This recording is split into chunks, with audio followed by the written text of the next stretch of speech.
네, 여러분들 안녕하세요. 오늘 수업의 또 두 번째 시간이라고 할 수가 있는데요. 자, 두 번째 수업 시간의 내용은 바로 우리의 민주화 운동의 그 과정과 흐름, 그리고 그 내용을 정리해보는 시간이 되겠습니다. 자, 그러면요. 저희가 이 교재가 이제 무슨 교재냐면 지금 원래 보던 교재랑 다르죠? 원래 보시던 교재는 이 내용이에요. 그쵸?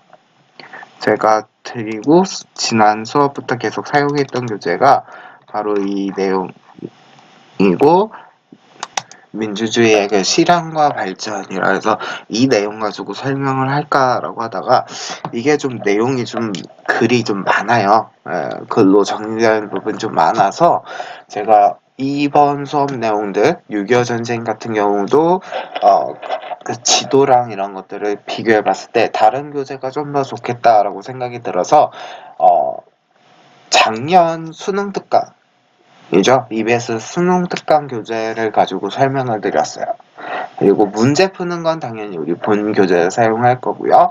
그래서 이번 수업에 사용이 됐던 그 수능 특강 교재 자료는 제가 따로 제공을 해 드릴 거고 EBS 들어가시면 수능 특강 교재를 다운받을 수 있게 되어 있어요. 그래서 그거랑 해서 편집을 해서 그 수업 내용들만 뽑아내서 다시 한 번 더 안내를 해드리려고 하고요.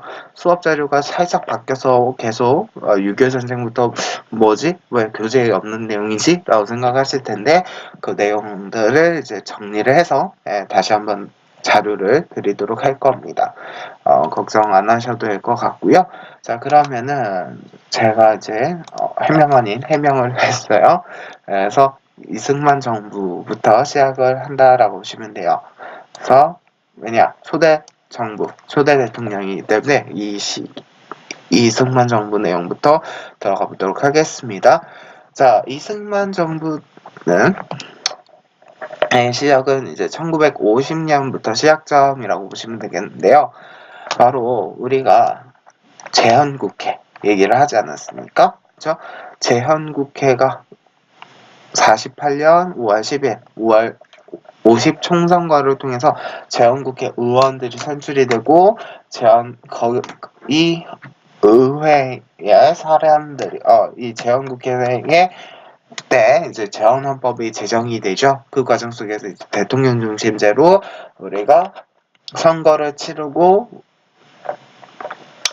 대통령과 이제 부통령을 뽑아서 정부를 운영하려고 하죠. 대한민국 정부가 1948년 8월 15일에 8월 15일에 대한민국 정부가 수립이 됩니다. 그래서 이때부터 이제 시작점이라고 보시면 돼요. 그래서 자 48년에 시작을 했고 제헌국회도 48년 시작을 하죠. 그래서 2대 국회의원 선거를 제2대 국회의원 선거를 2년 임기였기 때문에 2년 만에 다시 한 번 더 또 총선이 이루어집니다. 근데 이 총선 결과 국회 내에 이승만 지지 세력이 당연히 떨어지는 거예요. 급감을 합니다.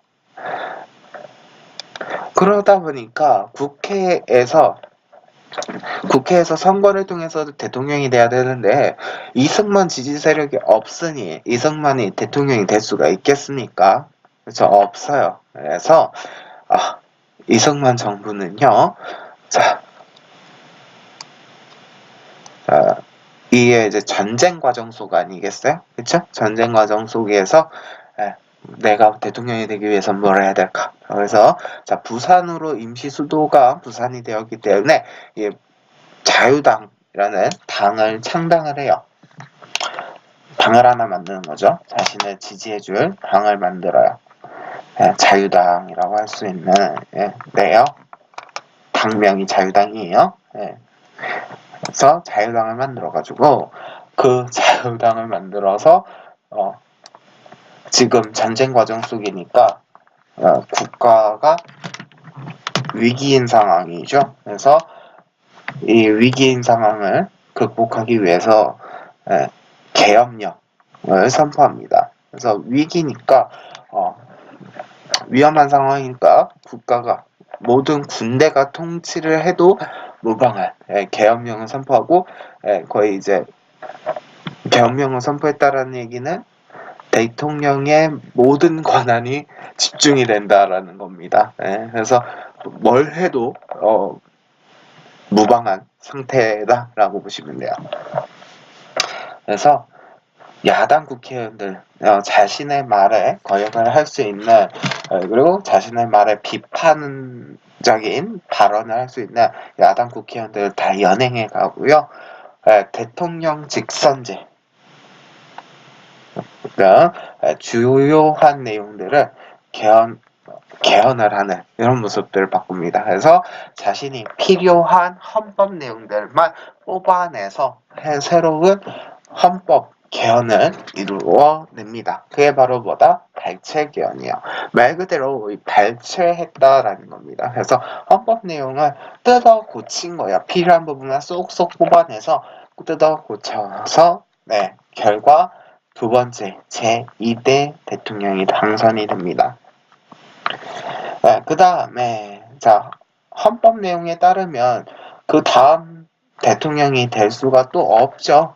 헌법 내용에 따라서 4년 하고 중임까지 하면은 그 다음까지는 대통령 출마가 불가능하잖아요. 그렇기 때문에 이승만은 또 무리수를 던집니다. 그래서 자신의 장기 집권을 시도하기 위해서 또 개헌을 합니다.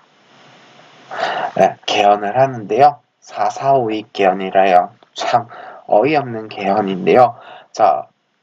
개헌 통과할 수 있는 의원의 수가요. 한 표 모자라요. 그래서 개헌을 하고자 하는 이 개헌안이 부결이 됩니다. 그래서 이제 개헌이 이루어지지 않으니까 이승만이 어떻게 하냐면 말도 안 되는 수학적 논리를 핍니다. 그래서 이게 왜 이렇게 되냐면 135.44444 이렇게 나와요. 정족수가. 그래서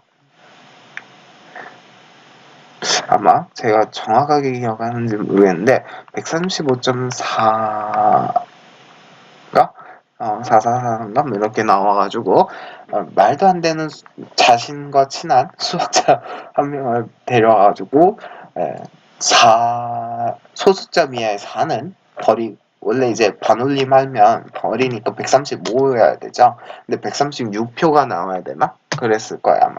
그래서 말도 안 되는 논리로 소수점 이하의 4는 버리고 소수점 5부터는 이제 우리가 136표라고 하잖아요. 그래서 반올림하면 136표 해가지고 통과 이렇게 돼야 되는데 135점 얼마 이렇게 되니까 원하는 결과가 아니죠. 그래서 4는 버리고 5부터 올리자 해서 말도 안 되는 4.4.5.2 논리를 내세워서 자신의 한 표가 부족한 것을 반올림해서 올려버리는 올려서 헌법 개헌합니다가 되는 겁니다. 그래서 개헌 당시에 없었던 중임 제한 조항을 적용하지 않는 그래서 원래대로 하면은 초대 대통령도 이제 중임 제한이 있기 때문에 이것이 이대로 이루어질 수는 없는 거죠. 그래서 이승만이 대통령이 될 수 없으니까 개헌을 해가지고 강제 개헌을 해서 그렇죠? 개헌을 한 다음에 초대 대통령에 한해서 중임 제한을 적용하지 않는다라는 내용을 넣어버립니다. 그래서 초대 대통령 누구예요? 이승만 본인이잖아요. 그래서 자신을 한해서는 중임 제한 적용이 안 된다라는 내용을 만들어서 이게 강제적으로 통과가 되니까 통과를 시켜서 개헌을 해버립니다. 그래서 개헌이 되니까 바로 대통령이 이어지는 이러한 모습들이 보이게 되죠. 그 다음에 1956년에요. 정부통령 선거에서요.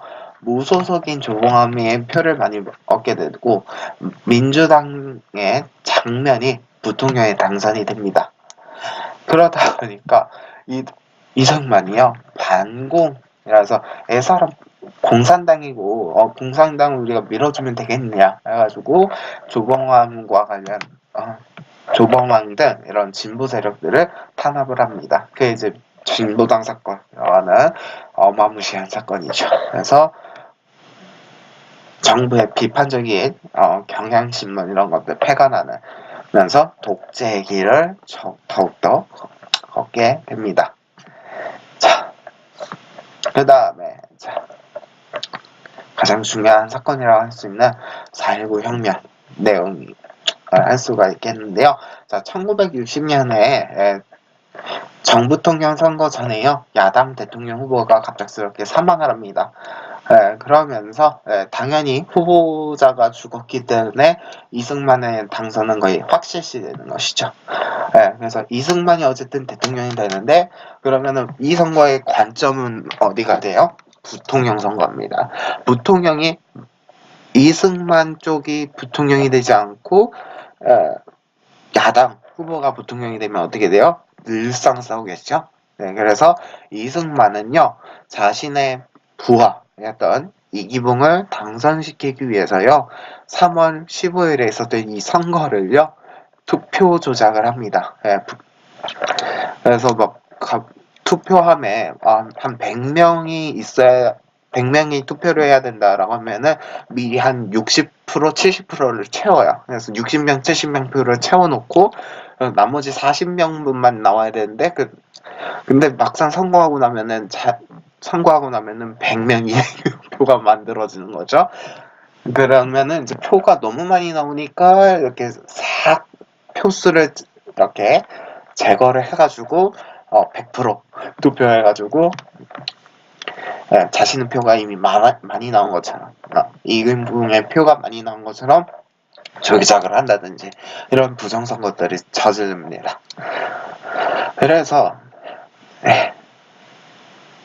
이 사람들이요 당연히 이 선거 믿어요? 안 믿죠. 그래서 이 부정선거에 대해서 규탄하는 이어 무효화하라라는 시위가 이루어집니다.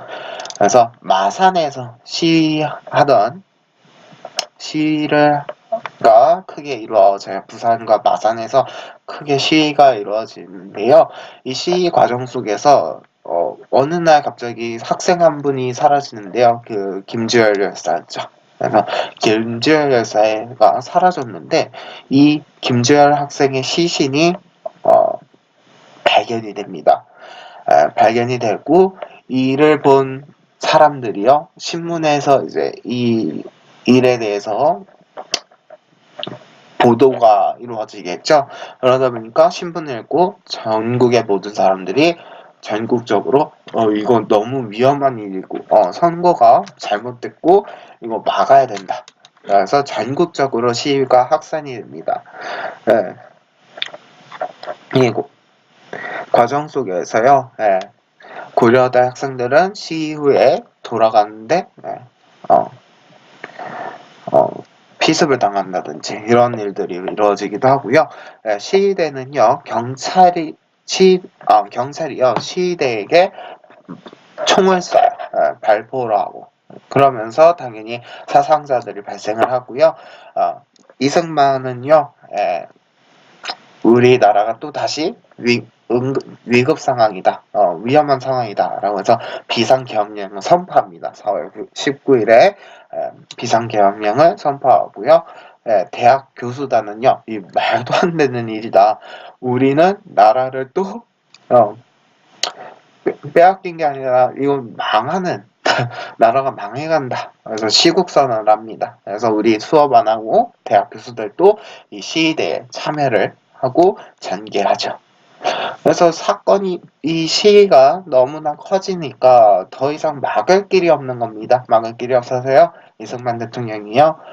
자신이 스스로 대통령직에서 물러납니다. 하야 성명을 발표하고요. 하와이로 가요. 그 결과 이제 대통령이 사라졌기 때문에 새로운 정부가 수립이 되는데요. 허정을 중심으로 한 과도 정부가 수립이 됩니다. 그래서 이 정부는요, 내각 책임제와 양원제 국회를 구성을 해서 개헌도 하고 새로운 정부가 수립이 되죠.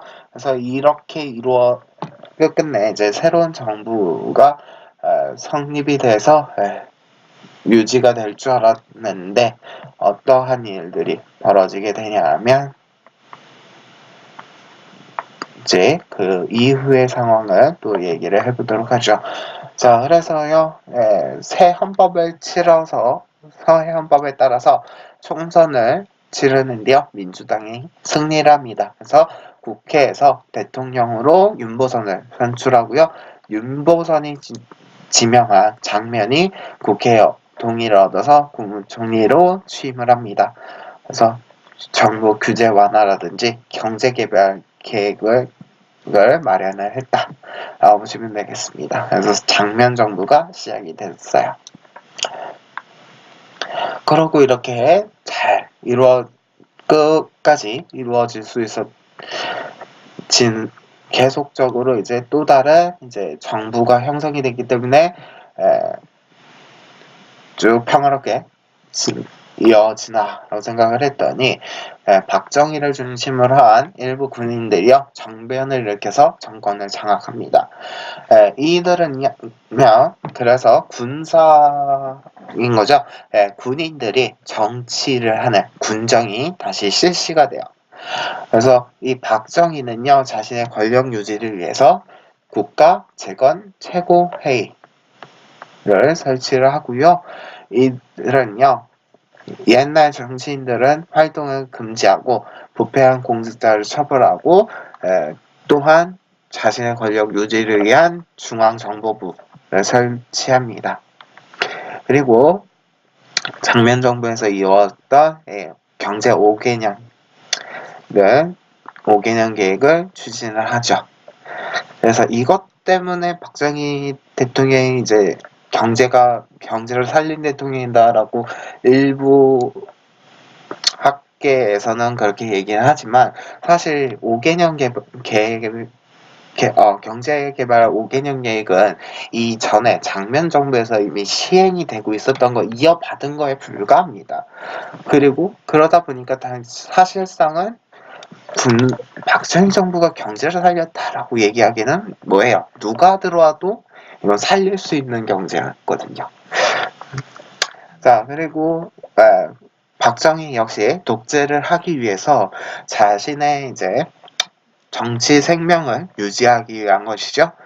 그래서 개헌을 합니다. 이제 대통령 중심제와 양원제 필요 없다. 단원제 국회를 구성하자라는 내용으로 개헌을 단행을 합니다. 그래서요 대통령 선거에서요 민주공화당 후보였던 박정희가 대통령으로 당선이 되고요. 취임한 대통령이 된 지 2년 딱 2년 뒤에 당선되고 딱 2년 뒤에요. 한국과 일본의 국교 정상화를 추진을 합니다. 이 과정 속에서 정말 말도 안 되는 일들이 벌어져요. 그 내용 한번 볼 텐데요. 자,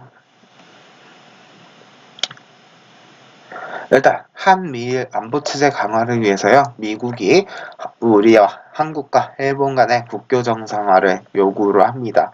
그래서 박정희 정부에선 경제 개발에 필요한 자금이 마련이 돼야 되죠. 경제 개발을 해야 되고 막 해야 되는데 돈이 없는 겁니다. 그래서 이 돈을 확보하기 위해서 일본과 국교 정상화를 추진을 하는 것이죠. 그래서 김종필과 오히라를 서로 비밀리에 만나요. 그래서 비밀리에 회담을 하고요. 이 과정 속에서 6월 3일에 이 한일 회담 자체에 대한 반대 시위가 전개되죠. 그래서 박정희 정부는 이 반대 시위대를 진압하기 위해서 계엄령을 선포하고요. 시위를 진압합니다. 그리고 결국 한일협정이 체결이 되죠. 이 한일협정 내용 속에는 어떤 내용이 있었는지 얘기를 좀 해보자면, 자, 자료 플러스에서 좀 보도록 할게요. 자, 대한민국과 일본국은 양국 국민 관계의 역사적인 배경과 설린 관계와 주권 상호 존중의 원칙에 입각한 양국 관계의 정상화에 대한 상호 희망을 고려하여 양국의 상호 복지와 공통 이익을 증진하고 쭉쭉쭉 하면서 생략되어 있는데요. 자, 그래서 내용 좀 보면, 자, 1조. 양체약 당사국 간의 외교, 영사관계를 수립한다. 그래서 외교관도 파견을 하고 영사관을 두자라는 얘기예요. 그래서 대사급 외교를 지체 없이 교환한다. 그리고 양 당사국은 또한 양국 정부에 의하여 합의된 장소에 영사관을 설치한다. 이거까지는 뭐 나쁘지 않아요.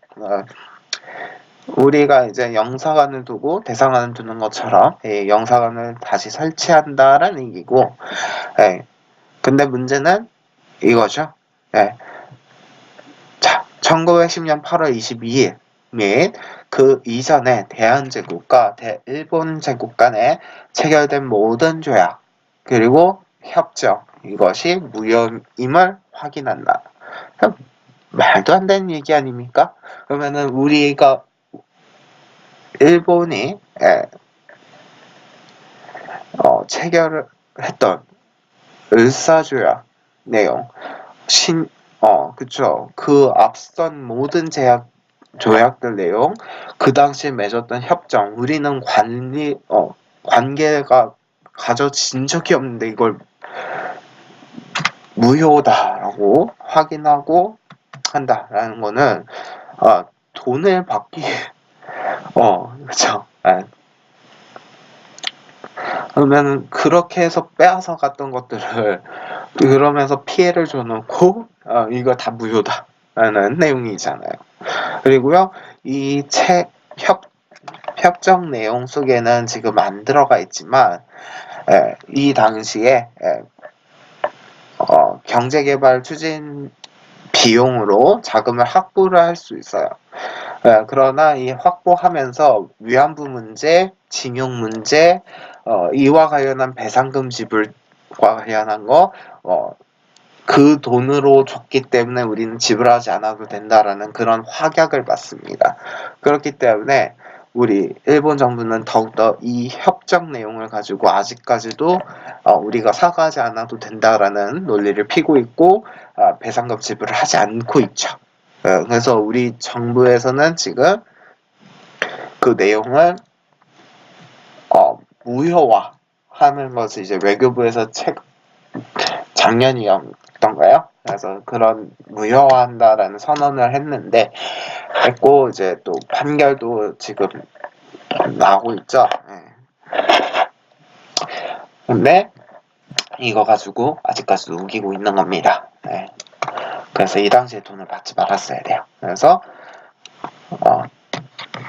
되게 굴욕적인 외교였고 공식 사과를 받지도 않는다는 비판을 하고 있고 지금도 받고 있죠. 그 다음에 베트남 파병인데요. 자, 미국과 브라운각스를 체결해서 군사적, 경제적 지원을 약속을 받아요. 그래서 베트남 전쟁 특수를 누리고 경제가 좀 성장을 하지만 고역적 피해나 전쟁 후유증들이 나타나는 일들이 나타난 사건이었죠. 그 다음에 삼성기한인데요. 자, 북한의 도발과 경제 성장을 내세워서 대통령의 3회 연임 허용이라는 개헌안을요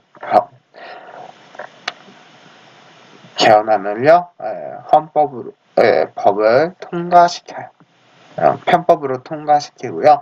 바뀐 헌법에 따라서 대통령 선거에서 박정희가 다시 한 번 더 당선이 되죠.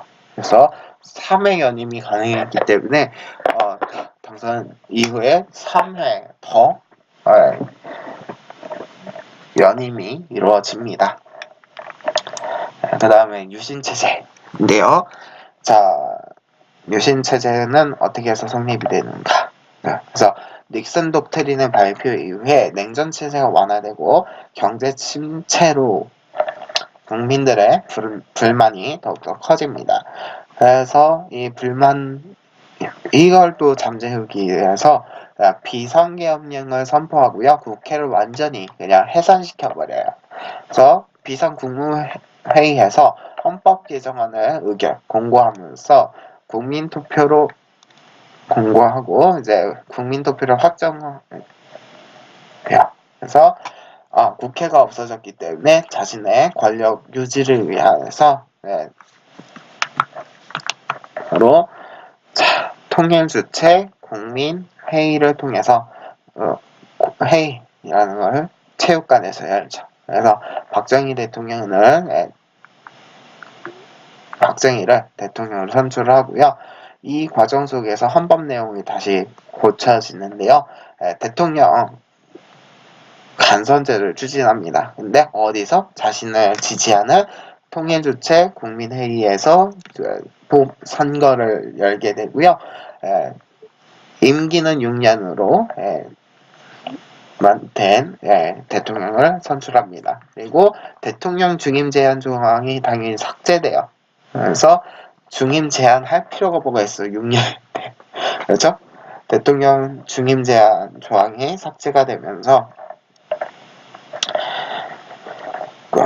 임기 6년 그리고 무제한으로 대통령이 되는 이런 모습들을 보이게 되고요. 대통령에게 긴급조치권, 국회 해산권, 그리고 국회의원 3분의 1 추천권. 그래서 국회의원이 있으면은 국회의원의 3분의 1이 자기 편이 되는 이러한 말도 안 되는 권력이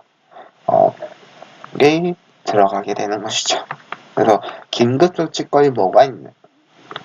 긴급조치로 그래서 내용을 얘기하자면 유신헌법 속에 있는 내용입니다. 그래서 대한민국 헌법의 개정 또는 폐지를 주장, 발의, 제안 또는 청원하는 일체 행위를 금한다. 그래서 헌법 뜯어 고쳤었고 자기 원하는 대로 고쳤고 이것에 대해서 반대하는 거 그리고 개헌하자 이런 내용들 발언하는 자체 이런 것들 금지한다라는 거고요. 이 조치를 위반한 자와 이 조치를 비방한 자는 법관의 영장 없이 체포 구속 압수수색하며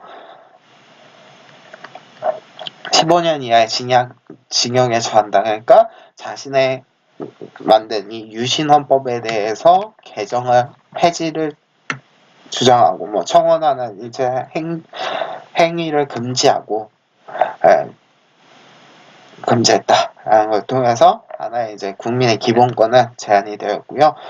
자신에게 비방하는 자들, 법적으로 처벌 이런 거 없이 영장 없어도 가둬놓거나 구속하거나 이런 거 가능하다라는 겁니다.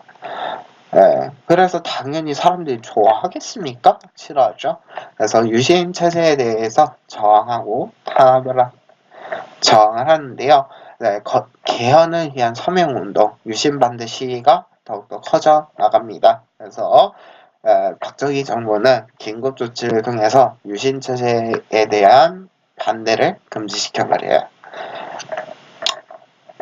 다음 유신체제 붕괴 볼게요. 국회의원 선거에서요 야당이 선전을 하고요 제2차 석유 파동을 인해서 경제 위기가 더욱더 커집니다.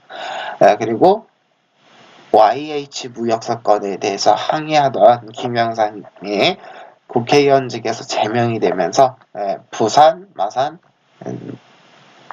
그래서 분마 민주 항쟁이 일어나게 되죠. 그리고 결국 10월 26일 박정희 대통령이 총에 맞아서 죽게 됩니다.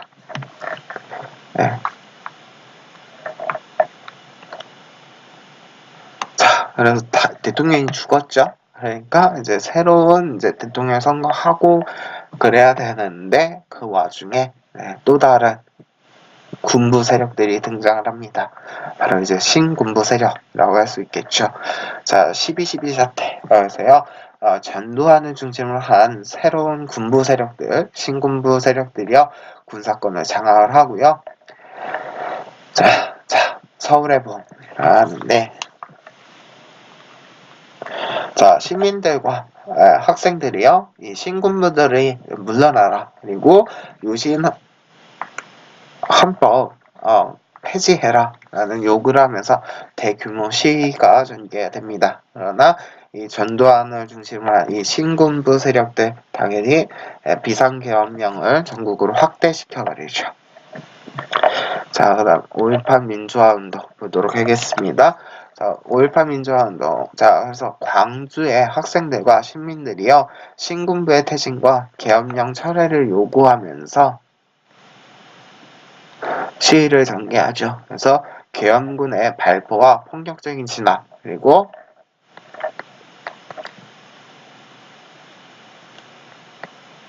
학생들과 시민들이 시민군을 조직을 합니다. 그래서 이 계엄군은요, 이 시민군을 무력으로 진압을 하고요. 이후 민주화 운동의 기반이 되었죠.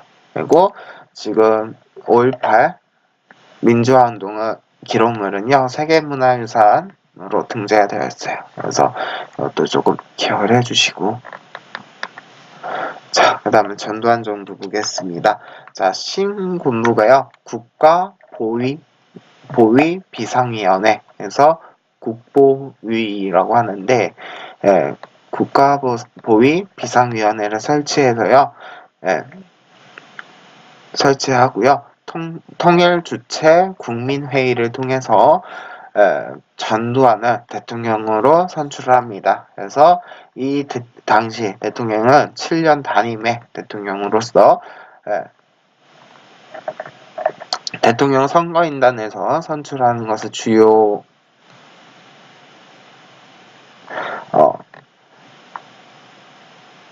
내용으로 하는 개헌을 단행합니다. 그리고 개헌이 이루어지자 대통령 선거인단에서 전두환을 대통령 선출합니다. 이 당시 언론은 당연히 통제했고요. 민주화운동 탄압을 합니다. 그리고 야간 통행을 금지시켜요. 통금이라 하죠. 통금을 해제하고요. 두발과 교복을 자유화하고요. 이 당시 이제 해외여행 자유화 등 약간의, 이전에는 이제 통금이 있었는데, 그래서 모든 국민들이 10시 전에는 집에 들어가야 돼요. 그리고 그랬었는데, 우리가 이제 예를 들면 이제 당근인 거죠. 이렇게 뭔가 좀 좋은 거 하나씩 주면은 자신들의 독재에 대해서 국민들이 별 말 없이 받을 거라 생각을 하고 이런 것들을 합니다. 두발 자유화, 자율화, 교육 자율화, 그리고 해외여행 자율화 등 이런 조치들을 취하기도 했다라는 거죠. 이게 이제 일제감정기 때 일본이 한 거랑 뭐가 다릅니까? 그렇죠? 이런 모습들 볼 수가 있겠고, 자, 그 다음에 6월 민주항쟁 볼게요. 자, 대통령 직선제 개헌 요구가 더욱더 퍼져나가면서요, 국민들의 민주화운동 열망이 더욱더 커져나갑니다. 그 과정 속에서요, 박종철이라고 하신 열사가 고문을 당해서 죽게 돼요. 그래서 고문치사 사건이 터져나가게 되는데, 그러면서 이제 전두환 정부가요, 당시 헌법대로 간접선거를 통해서 차기 대통령을 선출하겠다라고 해서 4월 13일 우리는 헌법을 지키겠다. 국민들이 헌법을 지키는 게 아니라 전두환이 자신의 이권을 지키겠다라는 호언 조치를 발표합니다. 그러면서 이거 당연히 말도 안 되는 일이다. 그래서 반대 시위가 전개가 되고요. 그 과정 속에서 이한열 학생이 경찰이 쏜 체류탄에 맞아서 의식불명 상태에 빠집니다. 그래서 호언 철폐를 요구하고 11.6 60 국민대표 국민대회가 개최되고요. 시위가 전국적으로 퍼져나가게 되죠. 그래서 그 결과 노태우가 대통령 직선제 개헌 요구를 수용을 하면서 6.29 민주화 선언을 발표합니다. 그래서 그렇게 되면서 개헌이 또 이루어지죠. 그래서 5년 단임에 대통령을 선출한 것을 주요한 내용으로 개헌이 이루어집니다. 그래서 지금처럼 5년 단임에 대통령을 직접 국민들이 뽑는 이러한 모습들이 보이게 됐더라. 들어가죠. 자, 그다음에 그러면은 직선제로 뽑은 대통령, 네, 이 되겠는데요. 직선제 개헌 이후의 정부 볼게요. 네, 먼저 노태우 정부입니다. 네, 야권의 분열로 민주정의당 노태우 후보가 대통령으로 당선이 되고요. 88년 서울올림픽 개최를 하고요. 여소야대 하면 뭐예요? 여당은 적고 야당이 많은 상황이었어요. 그래서 야당 주도로 50 청문회, 그래서 군부 세력들이 있었던 전두환 정권들에 대한 청문회가 열립니다. 그래서 세 당, 3당을 합당을 해서 민주자유당이 창당이 되고요. 여소야대 전국으로 반대가 되는 거죠. 여대 야소 전국으로 새로 개편이 됩니다. 그 다음에 소련과 중국 등 공산권 국가들과 수교하는 등 북방 외교를 추진했다. 그 다음에 김영삼 정부인데요. 김영삼 정부는 전두환 노태우를 구속하는 등 역사 바로 세우기를 추진합니다. 그리고 지방자치제를 전면 실시했고요. 가장 중요한 거 금융실명제. 지금은 어디를 가도 은행에서 내 이름이 있어야지 이제 뭐 계좌를 만들거나 이럴 수가 있죠. 근데 이전엔 안 됐어요. 그래서 실명제를 전면적으로 시행을 하고요. OECD에 몇 대 가입을 합니다. 그러나 이제 IMF는 막을 수가 없었죠. 외환위기를 조례했다. 그리고 그다음 이제 김대중 정부인데요. 선거를 통해서 평화적인 여야 정권 교체가 이루어졌어요. 그래서 처음으로 독재가 아닌 선거를 통해서 정권 교체가 이루어졌고요. 국제통화기금인 IMF의 지원금을 빠르게 갚을 수 있었죠. 조기 상환을 했고, 대북 하회 협력 정책이라고 할 수 있는 이 협력 정책을 추진합니다. 그리고 그 과정 속에서 제1차 남북 정상회담이 개최됐다. 그 다음에 노무현 정부 권위주의 청산을 지향을 했고요. 그리고 가장 중요한 거는 제2차 남북 정상회담이 개최됐죠. 그리고 이제 아실 내용이겠죠. 이명박 정부 여야 간의 정권 교체가 다시 이루어집니다. 그리고 그 다음은 이제 아는 대통령이잖아요. 두 아는 대통령은 시험에 안 나와요. 이명박 정부도 사실 시험에 잘 안 나오고 있고 안 나올 수밖에 없고요.